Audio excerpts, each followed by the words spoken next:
1103 SMJM 003 akan menjelaskan terkait beberapa materi pembelajaran. Salah satunya yaitu keseimbangan perekonomian terbuka. Dalam perekonomian terbuka, sektor ekonomi dibedakan menjadi 4 golongan. Di antaranya yaitu rumah tangga, perusahaan, pemerintah, dan luar negeri. Untuk menjalankan perdagangan internasional merupakan kegiatan yang lazim dilakukan oleh berbagai negara.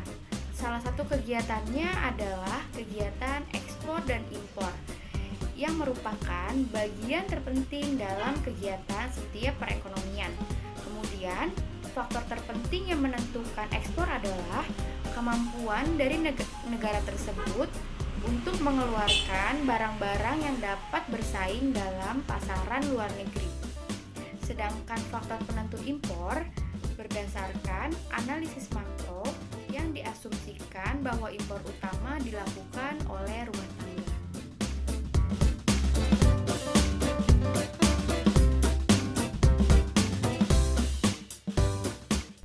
Materi yang kedua yaitu tentang pengangguran. Definisi pengangguran adalah sebagai suatu keadaan di mana seseorang yang tergolong dalam kategori angkatan kerja tidak memilih pekerjaan, namun secara aktif sedang mencari pekerjaan. Di dalam pengangguran memiliki jenis pengangguran berdasarkan penyebabnya. Yang pertama, pengangguran normal atau friksional, di mana pengangguran ini tidak ada pekerjaan bukan karena tidak dapat memperoleh kerja, tetapi karena sedang mencari kerja yang lebih baik. Yang kedua, pengangguran siklikal, yaitu di mana lebih banyak pekerja baru yang digunakan dan pengangguran berkurang. Akan tetapi, pada masa lainnya, permintaan agregat menurun dengan banyaknya. Yang ketiga yaitu pengangguran struktural, di mana kemerosotan perekonomian akan menyebabkan kegiatan produksi dalam industri menurun dan sebagian pekerja terpaksa diberhentikan dan menjadi menganggur. Kemudian yang terakhir, pengangguran teknologi, di mana pengangguran ini dapat ditimbulkan oleh adanya pengangguran tenaga manusia oleh mesin-mesin dan bahan kimia.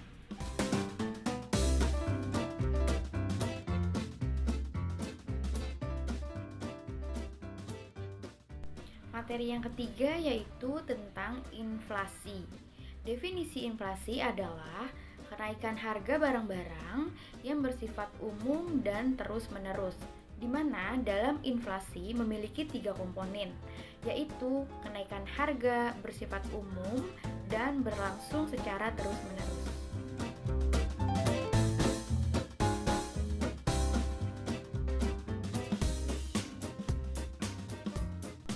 Materi yang keempat adalah tentang kebijakan pemerintah. Pengertian kebijakan fiskal adalah kebijakan pemerintah yang dikeluarkan guna untuk mempengaruhi jalannya perekonomian dengan cara memanipulasi anggaran pendapatan dan belanja negara sehingga sesuai dengan kondisi perekonomian yang sedang terjadi dan tujuan ekonomi yang hendak dicapai. Dalam kebijakan fiskal disebut juga sebagai kebijakan ekonomi makro dengan tujuan 1. Untuk membantu fluktuasi dari siklus usaha tidak besar. Yang kedua, mempertahankan pertumbuhan ekonomi yang berkelanjutan, pengangguran yang rendah, dan menurunkan inflasi yang tinggi.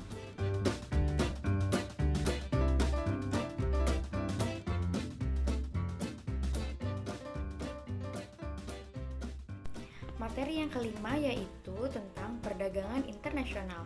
Perdagangan internasional merupakan perdagangan antara dua negara atau lebih yang didasarkan perjanjian bersama. Kemudian manfaat perdagangan internasional untuk memperoleh barang yang tidak dapat diproduksi di negara sendiri, kemudian memperoleh keuntungan dari spesialisasi, kemudian memperluas pasar dan menambah keuntungan, serta transfer teknologi yang modern.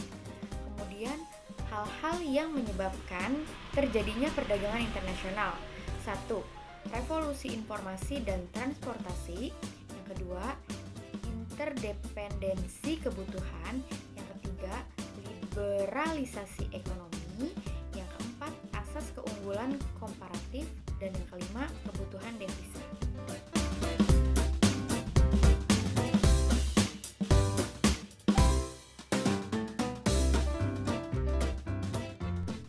Materi keenam yaitu neraca pembayaran dan kegiatan ekonomi terbuka.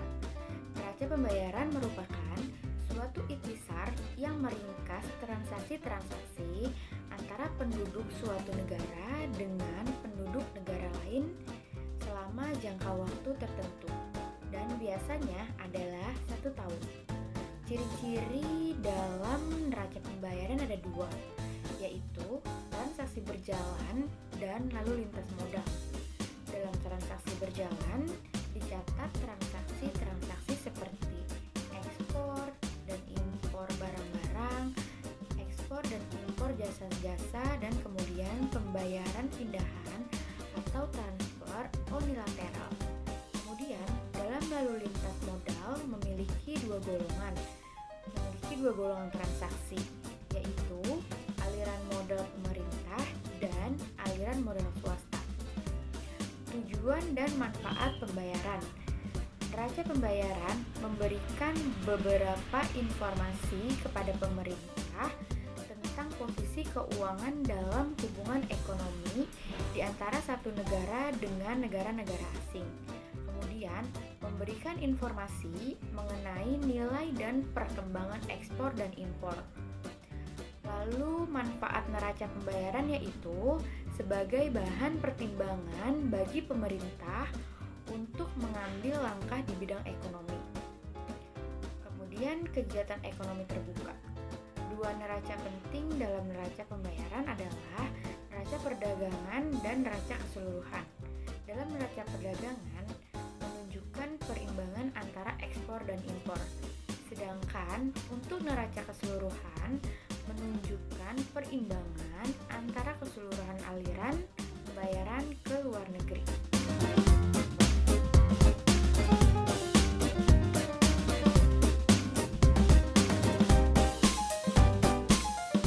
Materi ketujuh yaitu tentang kurs valuta asing. Kurs valuta asing atau kurs mata uang asing menunjukkan harga atau nilai mata uang suatu negara yang dinyatakan dalam nilai mata uang negara tertentu. Ada beberapa faktor penentu yang mempengaruhi pergerakan nilai tukar. Di antaranya yaitu faktor fundamental, faktor teknis, dan sentimen pasar. Kemudian, ada beberapa faktor yang mempengaruhi nilai tukar mata uang suatu negara, yaitu kebijakan pemerintah, tingkat inflasi, perbedaan tingkat suku bunga, aktivitas neraca pembayaran, tingkat pendapatan relatif, dan ekspektasi.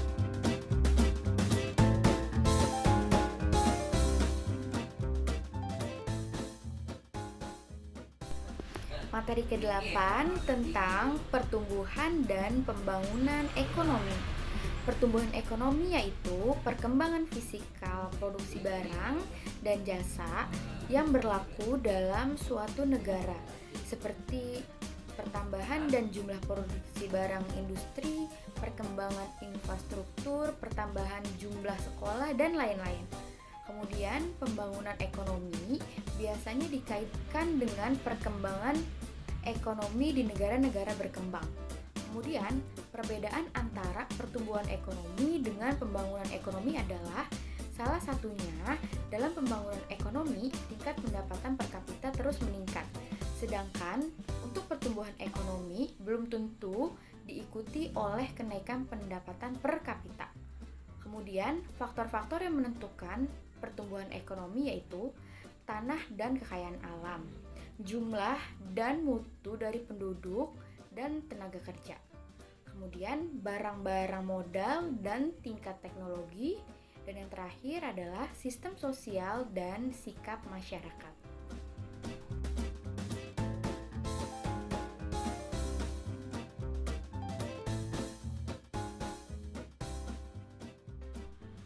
Materi ke-9 yaitu tentang perkembangan perekonomian global. Ekonomi dunia atau ekonomi global secara umum merujuk pada ekonomi yang didasarkan pada ekonomi nasional semua negara di dunia. Masalah makroekonomi yang menjadi landasan untuk melihat sejauh mana kondisi perekonomian dunia ditinjau dari perkembangan pertumbuhan ekonomi, tingkat pengangguran, dan tingkat inflasi. Kemudian, krisis ekonomi global merupakan peristiwa di mana seluruh sektor ekonomi pasar dunia mengalami keruntuhan dan mempengaruhi sektor lainnya di seluruh dunia.